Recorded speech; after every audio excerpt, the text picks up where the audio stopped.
Alignment is how text flows on the page based on an anchor point, usually a margin.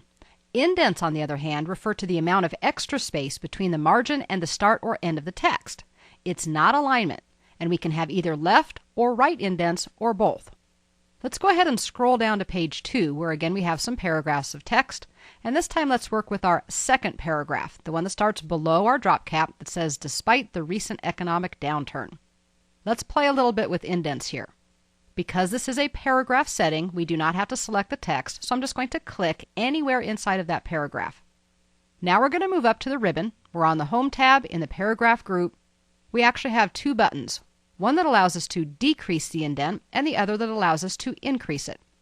Let's simply click Increase Indent a couple of times. There's the first click, and there's a second click. Now let's click on Decrease once. There we go. And what we can see is that these are set at every ½ inch. So since I'm sitting at the first indent, it has indented the entire paragraph a ½ inch from the left margin. The Indent button then works with our left indent, but it does not allow us to work with the right indent. In order to work with the right indent, we actually need to use the ruler itself, at least at the moment. And you'll see it kind of the little border between the white and the gray area, or at our right margin, there's another little marker on the ruler. If we press and hold our mouse here, we can drag this in, and again we could create, for example, a ½ inch indent on the right side as well.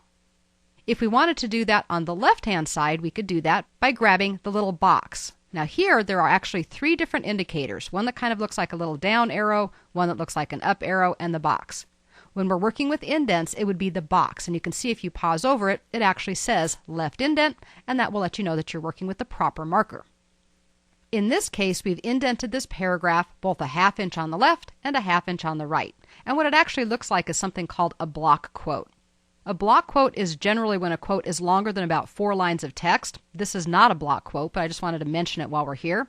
But the amount of lines that you need to have to use this formatting really depends on your specific style guidelines, as does how much you should indent, whether it's left only, left and right, and so forth. If you're making your own document and don't have to follow any specific guidelines, you can use whatever you think looks good. In this case, if I had a really long quote though, using this type of double indent might be the best choice. In addition to these indents though, we can also control paragraph indent styles using the other 2 markers on the ruler. So what I'm talking about are these little up and down looking arrows. The first is your first line indent. Let's go ahead and drag that one to the 1 inch mark. What you can see is this is kind of a traditional or classical style paragraph, probably what you learned in school, especially if you were in school more than about 10 years ago. This is where the first line is indented, but the rest of them are aligned to the left. Now don't forget, we actually increased the indent by ½ inch, so this paragraph is still not sitting at the margin. If we were working with regular text, which we are, we can grab a hold of this left indent, and now you'll see that when we drag it, it actually moves those other 2 markers kind of in proportion to each other. Likewise, we could move our right indent back over to the margin itself, like so, and now we actually have the paragraph back to what it should be for regular text. One thing I want to mention is that I do not want you to create this style by pressing your Tab key. I was kind of surprised that my son, who just graduated high school a year or so ago, was actually taught in his computer class to press Tab to format like this.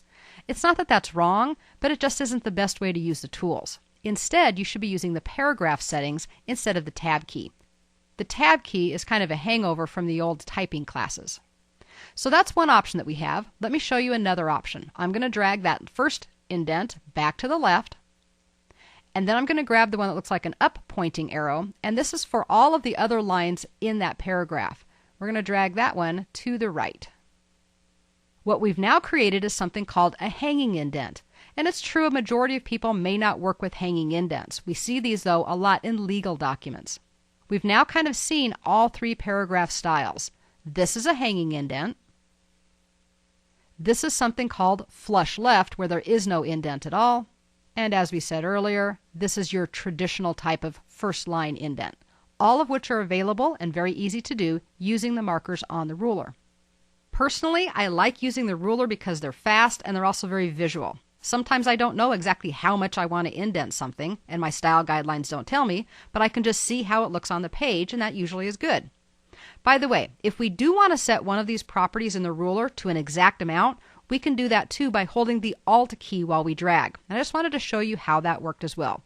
So I'm going to go ahead and hold my Alt key on the keyboard, press and hold my left mouse button, and now as I drag, you can actually see we have a 0.5 or ½ inch left margin, and currently we have a ½ inch first line indent, 6½ inches going across the page with a 1 inch margin on the right.